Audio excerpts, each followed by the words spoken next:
This guide will help you understand the process of requesting payouts on Amazon Prime. Follow these steps to ensure a smooth payout experience. Step 1. Log into your Amazon account. Visit the Amazon website and log into your account using your registered email and password.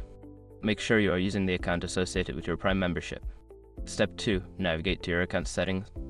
Once logged in, find the Account and List option at the top right corner of the page. Click on it, then select your account from the drop-down menu to access your account settings.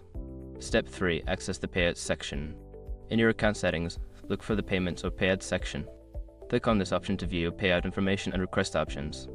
Step 4. Request your payout. In the Payouts section, you will see options for requesting payouts.